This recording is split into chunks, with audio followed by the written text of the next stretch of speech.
Hey everyone, Matron here, bringing you another StarCraft 2 commentary, this time a game featuring ROOTCatz spawning as the red Zerg, and his opponent will be Randy spawning as the blue Terran. This is a ladder game, and Randy is a 3,300 point Terran player, around 500 wins, 450 losses, so a pretty formidable opponent for one of the favorite Zergs on the internet, and a player who's just very extraordinary when it comes to builds and control, and basically the Zerg mindset in ROOTCatz. So all week I've been looking at ZVT matchups, trying to get a good handle on how units are used in mid and late game battles, how players like Idra and Damaga are dealing with early 2-racks and bunker play, in an effort to try to further my own understanding of the race as I attempt a race change from Protoss to Zerg.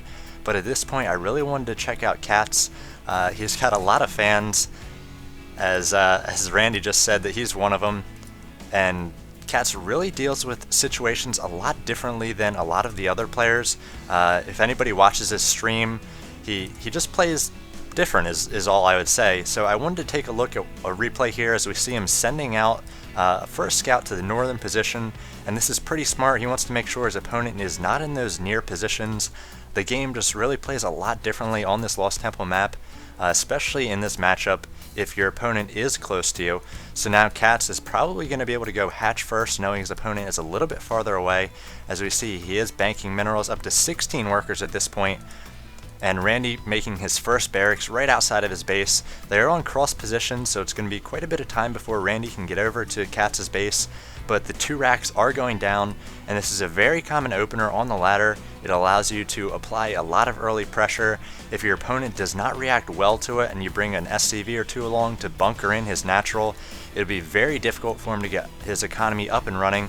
So it looks like Catz getting down that 16 hatchery, and then it was a 15 pool, actually cutting drones at this point, so no more drones coming out for him, and now just finally producing a few more drones, so a little bit of delay there.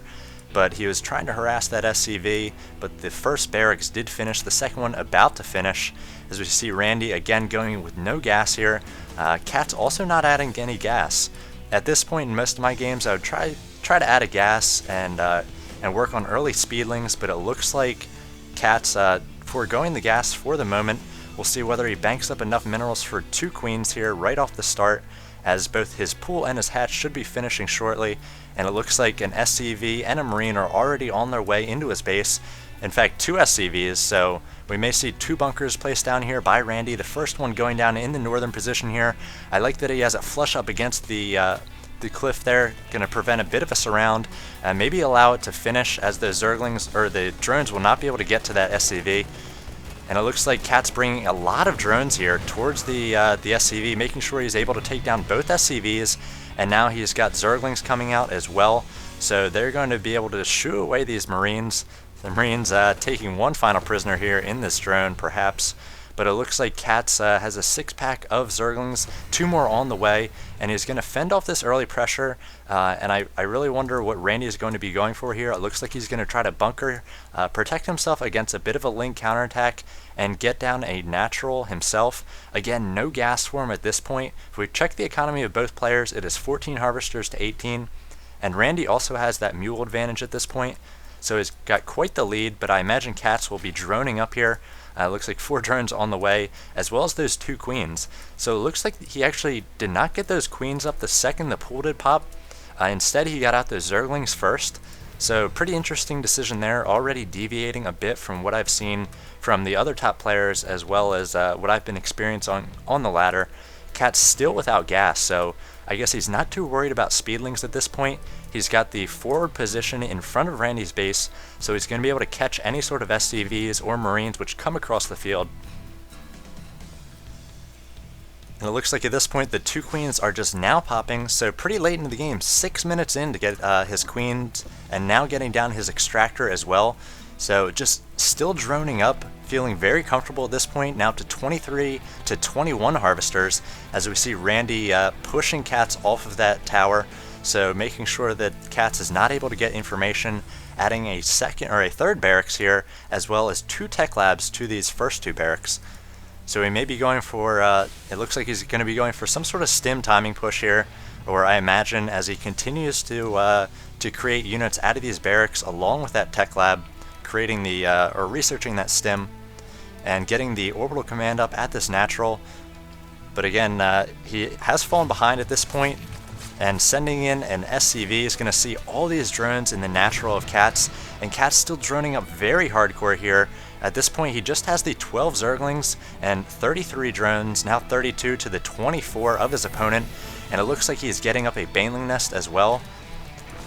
Looks like still no Zergling speed, just now starting it with his first 100 gas, and he's getting up 2 gas here, so he may be preparing to get some Banelings, maybe even going for a fast lair here. Often see Catz stay off of lair tech for a very long time, just using very basic hatch units, as he's getting up a third gas here, so I wonder if he is going to be going for lair. Yes, it's starting right now. So backing the base of Randy, he's got these 3 barracks, one of them not working at the moment, the other's producing a few Marauders, and I like Marauders sprinkled in a little bit in this early Marine, or with this early Marine pressure, especially against Banelings. Those Marauders able to tank a bit of damage as you kite away from those Banelings. See, all too often players just use those very high DPS and easy to maneuver Marines, but if the Banelings do catch up to them, it can spell disaster, as we see Catz taking down these destructible rocks, doing a good thing, making sure his units are working for him at all times. But again, not much army, just 300 minerals worth of army compared to the 1400 of his opponent. And it looks like now 18 Zerglings coming out, as he does see that his Terran opponent is moving across the field and keeping these Marauders out in front. Stim has completed, so going for a bit of a timing push here. We see 10 Banelings on the way for Catz in this northern position, and a few more coming in by the natural here. So a scan coming in from Randy, he's not going to be able to see these northern position Banelings, so Catz may be able to trap the Marines between the 2 sets of Banelings, doing his best to try to focus down those Banelings, and doing a nice job microing away from the Banelings coming from the east as well. Randy doing a lot of damage here, and it looks like most of those Banelings going down, doing a nice job splitting off some of his Marines. Now he needs to get the majority of these Marines focusing down either Zerglings or drones. As we check the drone count, it is 39 drones, so Catz losing a ton of drones here. He was up to about 45 earlier on, and still has a lot of Marines in his base. They're a bit overstimmed at this point. So once stim wears off, Catz could come back in here with a few more lings. He's got Banelings coming in as well, and it looks like he's going to be streaming lings in trying to take down these Marines. Randy doing a nice job positioning these Marines within the minerals there, really going to try to prevent a surround by those Zerglings, and Catz fending this off for now.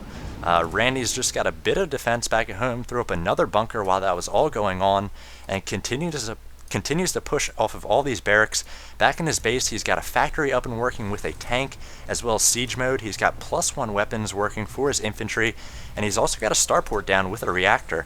So not only is he applying a lot of pressure, but he's also teching up, preparing for a +1 attack, perhaps with some medevacs and even siege tank support. Back in the base of Catz, he's still up to 45 workers, so once again droning pretty hard. He's got an overseer coming up in the northern position here, so going to get a bit of scouting information. Maybe he could get a contaminate down on the factory to prevent those siege tanks from coming out. So it looks like we also have burrow and Baneling speed working here.